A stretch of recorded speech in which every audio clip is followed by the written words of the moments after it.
अस्सलाम वालेकुम, this doctor Afsheen. I am a physiotherapist by profession. हम लोगों ने पोस्टर का चैप्टर स्टार्ट किया हुआ था, उसमें आज हम लोग पढ़ेंगे टेक्निक्स ऑफ री एजुकेशन। ठीक है, इससे पहले मैंने आप लोगों को प्रिंसिपल्स ऑफ री एजुकेशन पढ़ाया था, यहाँ पे आप लोगों को नज़र आ रहा होगा। आज मैं पढ़ाऊँगी ये वाला टॉपिक, टेक्निक्स ऑफ री एजुकेशन। ठीक है, टेक्निक्स ऑफ री एजुकेशन में जो पहला ये जो फर्स्ट पैराग्राफ है ये सेम है जैसे मैं आप लोगों को प्रिंसिपल्स में पढ़ा चुकी हूँ। यानी कि आपको पेशेंट की जो कोऑपरेशन है वो बहुत ज़्यादा ज़रूरत होती है। उसके अलावा जो वहाँ का एटमॉस्फेयर है वो बहुत अच्छा होना चाहिए, यानी कि सूदिंग और रेस्टफुल इन्वायरमेंट हो वहाँ का रिहेबिलिटेशन डिपार्टमेंट का। उसके अलावा कुछ चीज़ें यानी कि आप इंडिविजुअली भी ट्रेनिंग दो और ग्रुप में भी दो। इंडिविजुअल क्योंकि हर बंदे की जो फिज़िकल करैक्टरिस्टिक्स होती हैं, फिज़ीक होती है, वो अलग से होती है, इसलिए उसको पोस्टर गुड पोस्टर बताना भी अलग से हम लोगों को ज़रूरी होता है कि हर पेशेंट को बताएं। और कुछ चीज़ें जो जनरल होती हैं ना, वो अगर हम ग्रुप में बताएं, क्योंकि ग्रुप में ना एक दूसरे को देख कर स्टिमुलेशन मिलती है, एक दूसरे को एक्सरसाइज करते देख कर या ट्रेनिंग करते देख कर स्टिमुलेशन मिलती है, तो इसलिए हम लोग क्या करवाते हैं कि ग्रुप में करवाते हैं। तो ये दोनों चीज़ें बहुत ज़रूरी होती हैं ना। नेक्स्ट हमारे पास टेक्निक्स ऑफ री एजुकेशन के 3 मेथड आती हैं। ठीक है, इसमें जो एक मेथड है रिलैक्सेशन, सेकंड है मोबिलिटी और थर्ड है मसल पावर।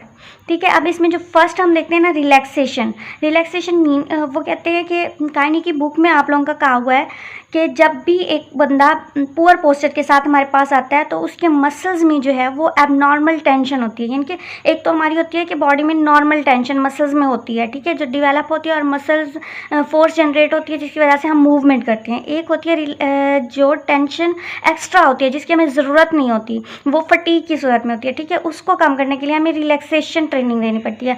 अब रिलैक्सेशन ट्रेनिंग हम जो देते हैं ना, वो बेसिकली हमारे पास 2 होते हैं, जनरल रिलैक्सेशन और लोकल रिलैक्सेशन। इसके साथ ही हम वॉलंटरी रिलैक्सेशन देते हैं। ठीक है, ये आपका काइनेसियोलॉजी में एक कंप्लीट चैप्टर है जिसमें बताया गया है इन तीनों का। ठीक है, ओवरव्यू मैं यहाँ पे दे देती हूँ, अगर वो आप चैप्टर पढ़ेंगे तो ये आपका टॉपिक बहुत अच्छा हो जाएगा। यहाँ पे सिर्फ आपने जनरल थोड़ा सा पढ़ना है। ठीक है, तो जनरल रिलैक्सेशन क्या होती है? जनरल रिलैक्सेशन यानी कि जब हम हॉरिजेंटल प्लेन में ओवर रिलैक्सेशन देते हैं, यानी कि एक पेशेंट है, यहाँ एक सरफेस है, ठीक है, सरफेस के ऊपर जब पेशेंट एक सोया होता है, लेटा होता है, ठीक है, तो यहाँ पे जो भी रिलैक्सेशन मिल रही होती है उसे वो जनरल रिलैक्सेशन, यानी कि लेट के देखिए जब भी कोई बंदा है थकता है, हम लोग में से जब भी हम थकावट होती है तो हम थोड़ी देर के लिए लेट जाते हैं ताकि हम रिलैक्स कर लें खुद को। यही टेक्निक्स हम रिलैक्सेशन की देते हैं उसे, यानी कि लेटा हुआ, चाहे वह प्रोन में है, साइड लाइन में है या फिर स्पाइन में, जो भी उसके लिए कंफर्टेबल पोजीशन है उसमें डिफरेंट पार्ट्स में, जैसे यहाँ हेड है, हेड के नीचे कुशन प्लेस कर देते हैं, यहाँ पर इसके बेली के नीचे रख देते हैं, या फिर ये पेल्विस के नीचे कुशन रख देते हैं, नीज के नीचे रख देते हैं और यहाँ पे सपोर्ट दे देते हैं इसके फीट्स के पास। तो ये यहाँ से इसको रिलैक्सेशन, और इस साथ में हम ब्रीदिंग एक्सरसाइजेस करवाते हैं। तो उन ब्रीदिंग एक्सरसाइजेस की वजह से क्या होता है कि बहुत ज़्यादा पेशेंट को रिलैक्सेशन मिलती है। जैसे आप यहाँ पर देखें टेक्निक्स ऑफ री एजुकेशन, यहाँ पे half line, prone line, side line, ये है, ये लेटा हुआ है बंदा साइड पे, ठीक है, साइड पे सोए, और ये एक यानी कि अपने आर्म्स के नीचे एक कुशन प्लेस किया हुआ है, एक ये नीज के नीचे कुशन प्लेस किया हुआ है, हेड के नीचे, इस पोजीशन में रख के फिर उसे ब्रीदिंग एक्सरसाइज करवाते हैं, डीप ब्रीदिंग करवाते हैं, जिसकी वजह से क्या होता है एक जनरल यानी कि ओवरऑल पूरी बॉडी में रिलैक्सेशन मिलती है। तो ये एक रिलैक्सेशन ट्रेनिंग की टेक्निक्स है।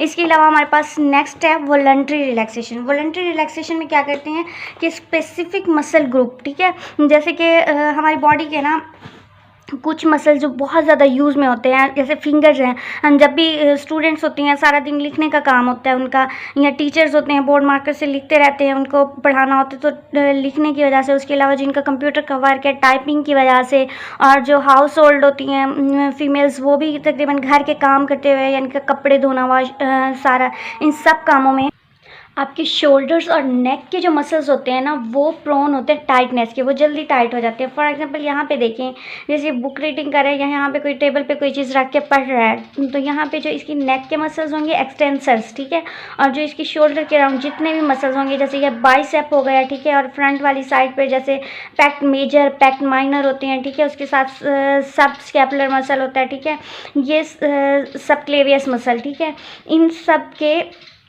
जो है टाइटनेस बहुत जल्दी हो जाती है। तो हमें ज़रूरत होती है कि इन मसल की, इन स्पेसिफिक मसल की रिलैक्सेशन करवाएं, ठीक है। इन स्पेसिफिक मसल को रिलैक्स करवाने के लिए हम उसे क्या ट्रेनिंग देते हैं कि हम उसे कहते हैं, जैसे ये बैठा हुआ है, ठीक है, इसको कहते हैं अपने शोल्डर्स ऊपर करो, श्रग करो, ठीक है।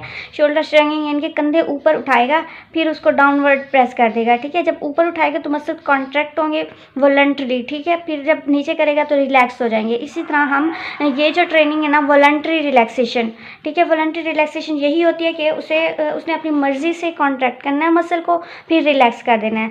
देन आता है हमारे पास लोकल रिलैक्सेशन, ठीक है। लोकल रिलैक्सेशन होती है कि एक स्पेसिफिक मसल में, ठीक है, एक स्पेसिफिक बॉडी के पार्ट पे को आप रिलैक्स कर रहे हो। उस रिलैक्सेशन को हम मसाज के थ्रू कर सकते हैं, ठीक है। उस एरिया में जहाँ उसे पेन हो रहा है या टेंशन है, वहाँ पे हल्का हल्का लाइट सा मसाज कर देते हैं, या फिर कोई पैसिव मूवमेंट करवा देते हैं, जिसकी वजह से क्या उसे लोकल रिलैक्सेशन मिल जाती है। तो ये कुछ तरीके थे रिलैक्सेशन की टेक्निक्स थी, जिसकी वजह से हम पोस्चर को करेक्ट कर सकते हैं। इनके अलावा ये वॉलंटरी रिलैक्सेशन और लोकल रिलैक्सेशन जो है हम कंट्रास्ट मेथड के थ्रू और लेटिंग गो, ये आपके रिलैक्सेशन वाले चैप्टर में लिखे हुए हैं ये दोनों मेथड। कंट्रास्ट मेथड यही होता है कि उसे सिखाते हैं कि बॉडी के पूरी बॉडी के, यानी कि फीट से लेकर यहाँ से पाँव से लेकर सर तक तकरीबन सारे मसल्स को हम बारी बारी सिखाते हैं कि इसको कॉन्ट्रैक्ट करो, फुली कॉन्ट्रैक्ट करो, फिर रिलैक्स कर दो, फिर नेक्स्ट को कॉन्ट्रैक्ट करो, इसको रिलैक्स कर दो। ये कंट्रास्ट मेथड होता है कि हम उसे फ़र्क सिखाते हैं कॉन्ट्रैक्शन में और रिलैक्सेशन में। ऐसे पेशेंट को नहीं पता होता कि कब उसके मसल कॉन्ट्रैक्टेड फॉर्म में है, टेंशन में है, कब यानी कि रिलैक्स है, तो हम उसे सिखाते हैं। फिर हम पूरी बॉडी को उसको कहते हैं कि कॉन्ट्रैक्ट करें, फिर लेटिंग हो यानी कि रिलैक्स कर दे पूरी बॉडी को। ये कुछ मेथड होते हैं। देन आता है मोबिलिटी। मोबिलिटी में देखें यानी कि हमने मूवमेंट्स करवानी है, ठीक है। एक होती है नॉर्मल मोबिलिटी। नॉर्मल मोबिलिटी को मेंटेन रखना पोस्चर के लिए बहुत ज़रूरी है, ठीक है।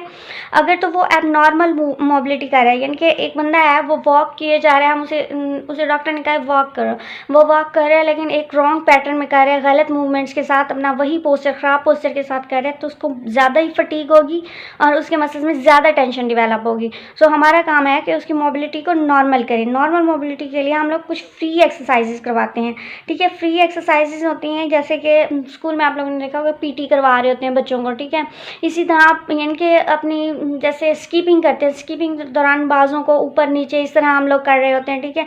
या फिर इस तरह एक टेबल पड़ी है, टेबल पे एक हाथ रखें और सेकंड हाथ आप झुक करना दूसरे हाथ को ऐसे गोल गोल घुमाएं राउंड सर्कल्स में, या पूरी बॉडी के किसी भी पार्ट में। ख़ास तौर पर जो एक्सटेंसर्स मसल है ना, क्योंकि ये एंटी ग्रेविटी मसल्स होते हैं, इनमें फटीग ज़्यादा होती है, तो इनमें आप लोग करें ज़्यादा फ्री एक्सरसाइज जो कि रिदम में, रिदमिकल यानी कि 2 and 4 मूवमेंट जो होती है एक रिदम के साथ कंटिन्यू रहती हैं, वो फ्री एक्सरसाइजेज करवाते हैं, ठीक है।